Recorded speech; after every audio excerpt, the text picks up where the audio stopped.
The NFL is an ever-changing league, and the start of the 2023 season has certainly shown that. Some team seasons are effectively over despite having postseason aspirations just 30 days ago. And on the other side of the coin, other team seasons are just getting started, and they are looking to make a postseason push. And in today's video, we're going to discuss a couple of stars that could be on the move and could be traded in the coming weeks. The NFL trade deadline has really picked up over the past half-decade or so, and it used to just be another day. And thankfully those days are over because now it's a lot more interesting and there is a lot more going on. And you never know who could be on the move. I was shocked last year when the Lions traded tight end TJ Hawkinson to the division rival Vikings, and that goes to show you never know. But there is a lot to dive into in today's video.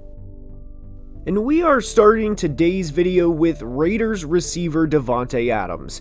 This one may be a little surprising because of Davante's contract and given how he wanted to start the second half of his career with his former college teammate Derek Carr, but as we know, NFL can also stand for not for long.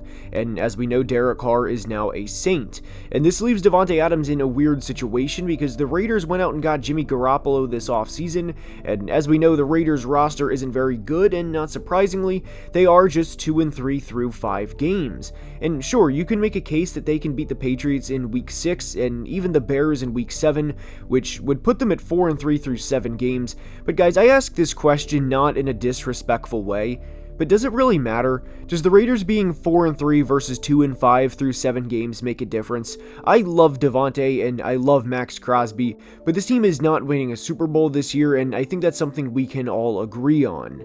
The Raiders are 29th in points per game through 5 games, as they're averaging just 15.8 per contest, and when we say Davante Adams could get traded, we are focusing on a contending team wanting Davante's services at receiver. And we say this because Davante signed a 5-year, $140 million contract last March, which has him getting paid through the 2026 season, at which point Davante would be 34 years old. So we're not focusing on the financial part here, because front offices could always say, you pay this portion of the salary, so we can make this work, and we will give up another X round pick, or even bump the pick we are giving up a round to help compensate with this. And a team I think makes a ton of sense for Davante to get traded to is the Baltimore Ravens. And again, this goes back to the financial part because they are paying Odell Beckham $15 million, and obviously Davante's contract would play into this and would not help the Ravens cap situation. He would sure as hell help them out on the field, but not financially at the moment. I have a hard time seeing Davante Adams basically waste his last few years of his career in Vegas and basically just accept that he's not going to win a Super Bowl, because Vegas is not an offseason away from seriously competing. There's no Patrick Mahomes for trade, and if they were to hypothetically draft the next Mahomes, which is almost an impossible task in itself, we'd be 2 years from them having a great quarterback, and at that point, Davante would be 33. So I do think if Davante Adams is going to be moved, it's going to be in the middle of the 2023 season or in the 2024 offseason. And I think the Raiders would get better value from a team like the Ravens, who had countless drops in a game against the division rival Steelers in week 5, and in a game they very easily could and should have won. We're not focusing on the financial part here because that is an entirely different discussion, and the reality is if the Ravens wanted to make this work, trust me, they could. There's always a way to work around the cap, and for the Raiders, it would make a lot of sense. They're not competing and they're not a good roster, so get younger, get draft capital, and try and prepare for tomorrow. Because the 2023 Raiders are not going to win the Super Bowl, and hell, the 2024 Raiders probably aren't either, so free some cap and get as good of a draft pick as you can, and wish Davante the best. Next up is not just one player, but two from the same team, and it's Panthers defenders Jeremy Chinn and Brian Burns. They are more or less for the same reason, but because the Panthers traded up to go get Bryce Young and essentially have no weapons to throw to an offense, well, as you guys have seen through the first third of the year, it's really stunting his development, and obviously an 0-5 start and being the last team without a win is not how the Panthers envisioned their 2023 season starting, and ultimately the start of the Bryce Young era. And there's several good receivers in the 2024 draft class that if the Panthers had their first round pick, they could almost trade back from the number 1 overall pick and get a 2025 first while still acquiring a player like Marvin Harrison Jr. from Ohio State. That's how much the quarterbacks in the 2024 class are going to be in demand. And the reality of the Brian Burns situation is simple. He's an unrestricted free agent at the end of this year, and technically the Panthers could of course franchise tag him and keep him around, but I really think the best bet for them, and especially for their long-term future, is to trade him now and to get at least a first-round pick for him. That way you can swing in another receiver this year and hopefully have a quarterback and receiver duo of the future.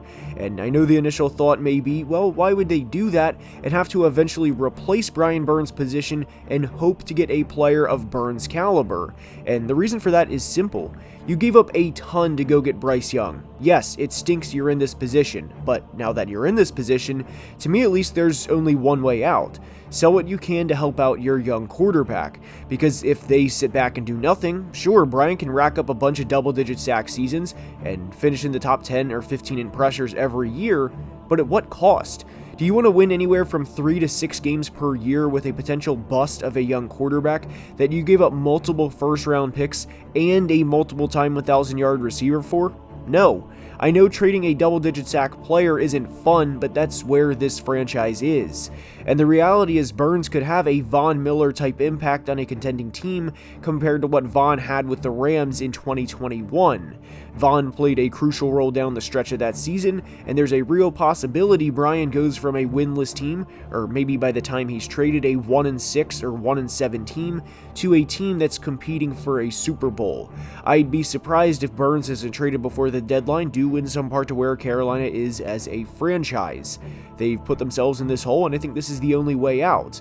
The same concepts apply to Jeremy Chinn too, as he's a free agent after this year, and surely a team would give up a pick and have the type of impact player Chinn is to propel them for a Super Bowl run. Chinn has only played 55% of the snaps for the Panthers defense this year, and I think there's a reason for that. He's not a part of their future plans. There's a very real chance both of these guys are dealt before the trade deadline. Next up is Danielle Hunter of the Minnesota Vikings, and we dove into this a little bit on Thursday's video, but Danielle has been a trade candidate for quite some time, and there's a reason he makes today's video. Danielle started his career with 54.5 sacks in 5 years and was the youngest player to reach 50 sacks once upon a time. But over the past 4 years, or since the start of the 2020 season, he's missed 26 of 55 possible games, and there's a problem because Danielle wants a long-term contract extension, but the Vikings are understandably hesitant because he's missed nearly half of the games since the start of the decade. Hunter has been a big impact player and is currently the only Viking with 10 or more pressures on the year, so more or less Danielle is the Vikings pass rush. But like we discussed on Thursday's video, the Vikings are not a player or two away from going to the Super Bowl. They're several players away. And Danielle entered the league at just 20 years old, so despite being now a 9th-year player, he will turn just 29 years old in late October, and you can reasonably convince yourself that he still has 3 or 4 years left to play at a high level. And Danielle has 6 sacks in 5 games, so while he's not top 10 in the NFL in pressures at the moment, he is making the most of his pressures when he gets them.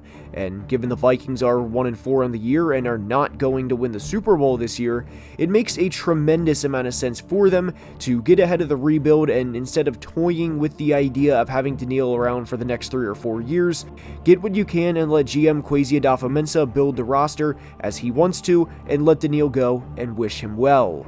And Danielle is a 3-time Pro Bowler and spent 8 years with the team, 8.5 technically. And after being a 3rd-round pick back in 2015, I think this next train of thought is simple. Give him a couple years after he retires and put him in the Ring of Honor. But this decision here is strictly business.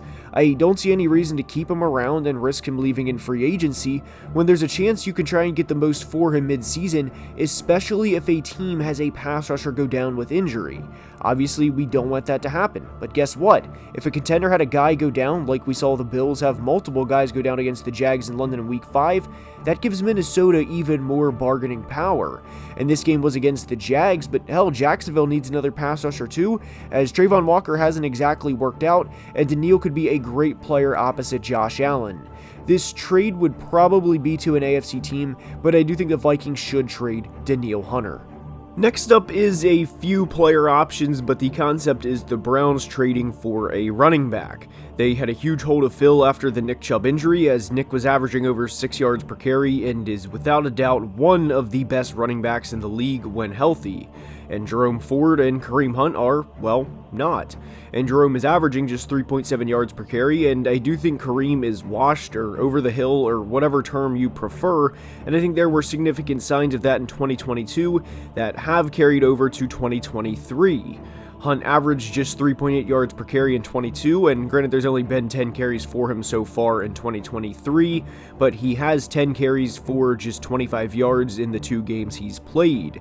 So we are proposing the Browns to trade for Derrick Henry, and I know this may seem a little out of left field, but here's why this makes sense for Cleveland.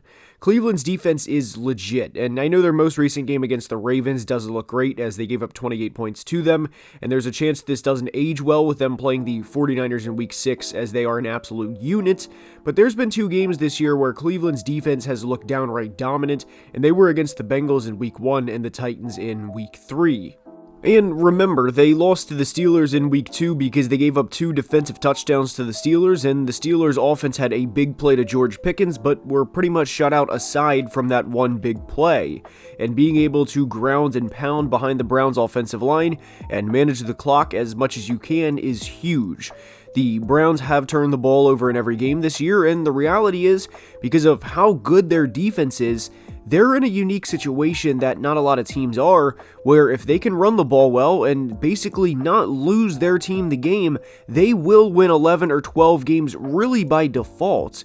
The King is in his final year of his deal, and it would also insinuate the Titans are committing to a rebuild, which I do think is smart on their part because Ryan Tannehill is not the long-term answer, and the quarterbacks in their division are looking like they will be a problem for the Titans for the next several years.